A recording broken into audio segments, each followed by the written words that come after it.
Everyone has an idea of themselves. Most people think positively about themselves and believe that they are good people. Some even enjoy behaving like bullies.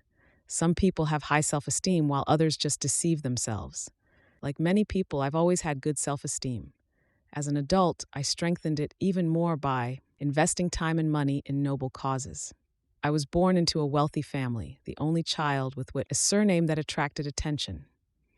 After the tragic death of my parents in a plane crash when I was 32, I changed my last name to a simple and typically American one, Kevin Wilson.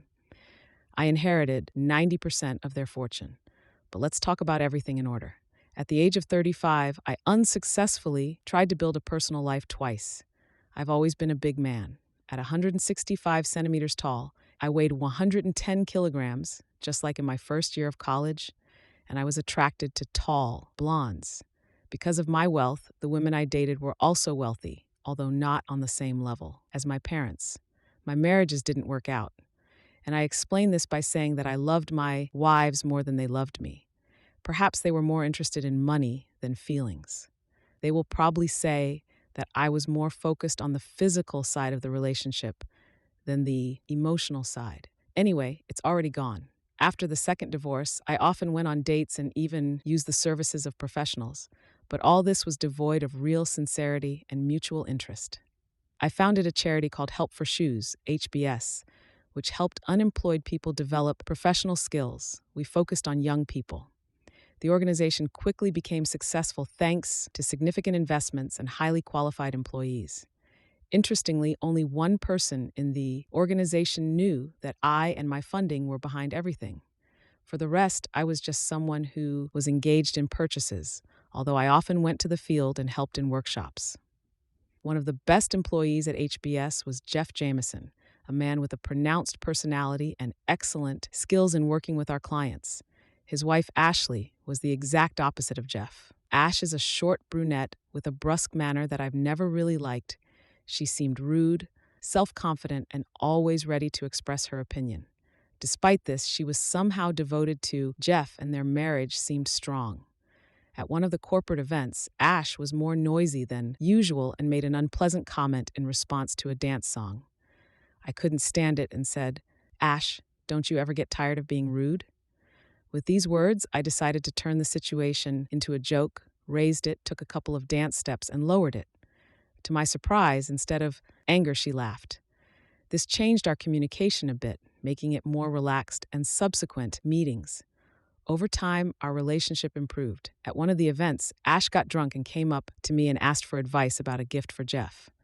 The conversation took an unexpected turn, but I took it as a joke and answered just as easily. In the end, this episode remained just a funny story, and my thoughts focused on how I can further develop my life and my relationships, while remaining true to my beliefs and values. "Okay, I'll call you," she said. Then she stood up, and when her face took on a strange expression, she fainted. I managed to catch her so she wouldn't fall. I carried her to the couch in the alcove and went to look for Jeff. Jeff was embarrassed, but he also drank a lot. He tried to pick it up but dropped it. I picked her up again. "Listen, Jeff," I said, trying to keep my voice as calm as possible. "Do you mind if I take you and Ash home? I can give you a ride tomorrow to pick up the car." I didn't drink. It took him a few seconds to agree. "Of course, thank you." When I took them home, I had to help Jeff carry Ash to bed again. Jeff thanked me profusely. We exchanged contacts so that I could take him to pick up his car the next day. When I got home, I couldn't get Ash out of my head. To distract myself, I decided to call one of my friends with whom I sometimes spent time after the divorce. Despite the late hour, she came, and it helped me to distract myself and calm down. The next morning, after my guest left, the phone rang. It was Ash. "Hi, Kevin. Thank you for taking us home," she said with a sincere tone. "I was glad to help," I replied. "How are you feeling?" "Surprisingly good, considering all the booze." "Jeff asked me to see if you could take me to get a car." "Of course," I said.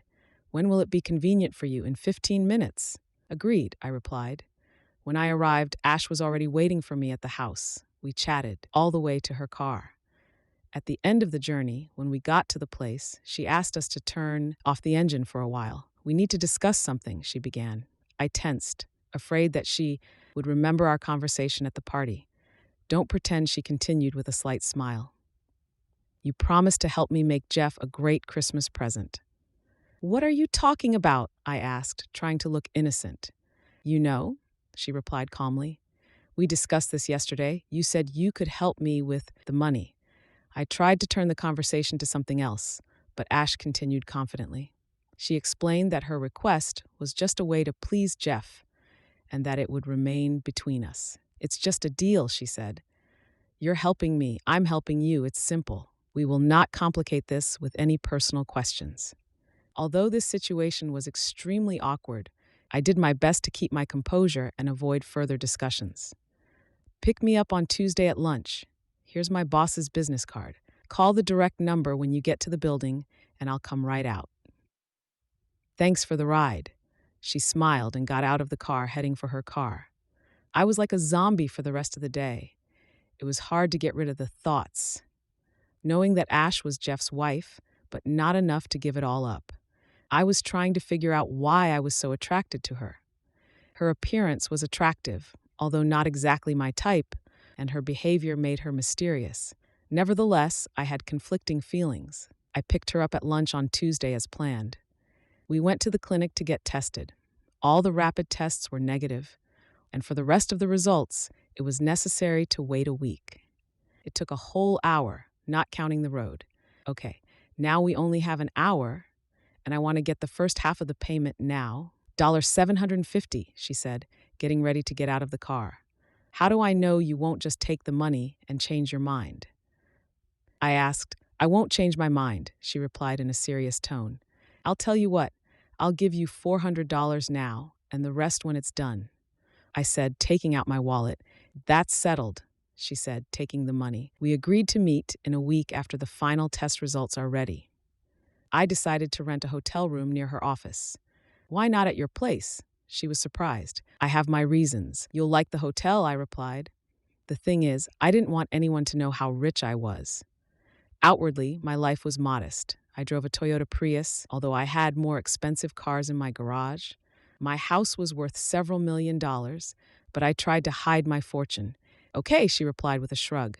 I felt tense for the next few days. Every time I saw Jeff at work, I had remorse. An important day has come. We met at the Hyatt Hotel, which was a short walk from her office. We need to do everything in an hour, she reminded us as we entered the elevator. The hotel room has been improved compared to the standard rooms. However, I told her that it was a regular room. Ashley looked relaxed, but I kept wondering if this was the right decision. Her behavior was filled with mystery and unique energy, which attracted me more and more. At every moment with her, I felt tension and excitement, trying to understand my feelings.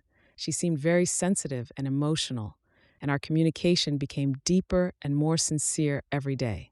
Ash was a person who combined strength and vulnerability, and it amazed me. After we spent some time together, we developed a strong bond based on mutual understanding and trust. We tried to treat each other with respect, support, and inspire each other. When I finally pulled away, we were both exhausted. I turned Ash around so that her head was on my shoulder, and we both fainted rather than fell asleep. When we started moving, I looked at my watch. Grimming, I noticed that the time was 2:58. She was supposed to be back at work by 1:30 at the latest. I woke Ash up. Oh, that was great, she smiled. That's an understatement, I replied. But the problem is that it's already 3 o'clock. That's bad luck, she muttered, still not opening her eyes. My boss will fire me, and I really need this job. Despite her misgivings, she was in no hurry to get up and get dressed. Suddenly, I had an idea. Tell me something about your boss. Is there anything I can do to help? Ash went on to talk about Samantha Keene, an insurance company lawyer, noting her strict nature. Finally, I asked, is there anything she loves? Ash looked up for the first time and said, Great, I said, thinking, let's try to solve this problem. From the business card she had given me a few days ago. Samantha Keene, she replied. Miss Keene, I'm calling at the request of Ashley Jameson. She helped the dog, which ran out into the roadway, and unfortunately was injured in the process. I took her to the hospital, and everything is fine, but she can't go to work yet. Oh no, is she all right? Samantha asked anxiously. Yes, everything is fine. She just needs to rest. I hope you don't mind if she skips the rest of the day. Samantha was sympathetic to the situation and suggested Ash take the day off if necessary. When Ash finished talking to her boss, she smiled. You just saved me. We discussed what happened, and Ash laughed. She even offered me a day off tomorrow. Now I'm definitely making an impression on her. After that, I helped Ash pack up, and we went home. Before saying goodbye, I offered her a small neck brace for persuasion. Ash smiled and thanked me for everything I had done for her. The next day, I decided to take another step. I sent roses to Ash and Samantha with thank you letters on behalf of the fictional owner of the dock. Ash called me during lunch and told me that she had become a real heroine in the office. You really are something, she said, laughing. Thanks for everything. We agreed to meet again next weekend when she has the opportunity. Sounds good to me. I chuckled. I'll pick you up Sunday at the same place. I left you yesterday at noon, but I won't pay you this time. I don't need money for that, she laughed. I feel guilty for taking them last time. Interesting, I thought. She feels guilty about the money, but not about the other side. A strange woman. We met on Sunday. We set the alarm for 2:30 and barely made it to Ash's house before Jeff returned from bowling, and we spent that day waiting for what was going to happen. My first contact with Ash took place about 3 years ago. A lot has changed since then. Jeff really liked his audio system. He told Ash that it was the best gift of his life, but if he knew how it was acquired, it would be the worst gift in his life. Ash and I became like heroin to each other. We depended on each other. Our meetings have become regular, 3 times a week. Ash met my expectations in many ways, although some aspects of our communication were too difficult for her. Of course, Jeff guessed about our affair after we had been living together for about 3 months. He filed for divorce and left HBS. I felt incredibly guilty and persuaded Ash to give him everything that was in their joint property, except clothes and souvenirs. To convince her of this, I had to tell her about my real financial situation and promise her a large sum to her personal account after the final divorce. I also made sure that Jeff got the job he wanted, with additional bonuses. However, the consequences of this affair and its effect on Jeff have destroyed my self-esteem. Despite my charitable work, I couldn't get rid of the guilt inwardly. Ash and Jeff's divorce went through with numerous disputes, despite her agreement on financial aspects. Through her, Jeff found out about my situation and revealed it to his friends. My relationship with my colleagues deteriorated, and I stopped working at HBS, although I continued to finance it. I founded another charity called Best Start, which helped children from low-income families. Shortly after Jeff found out about the affair, Ash moved in with me. It was the best time of my life, despite feeling guilty about Jeff. I felt completely satisfied and happy. Ash and I negotiated an honest and open relationship, avoiding conflict and working towards mutual respect. Ash stopped working for money and became a volunteer at the Best Start. She also started doing charity work. We enjoyed spending time together, traveling, attending film and play premieres, and doing outdoor activities. Incredibly, our mutual attraction has not faded even after years. Every time we went to new places, we were always glad to see each other. About 3 weeks ago, after one of our long conversations, we decided to discuss our fantasies. They were simple. I'd like to make your fantasy come true, Kevin, Ash said one evening. What do you mean? I asked. Well, the only way to bring it to life is if I become a mother. So starting tomorrow, I'm stopping taking the pills. She said calmly. Do I have anything to say about this? I asked. Of course, she replied. You can make your own decision. I'm not insisting. This conversation made me think.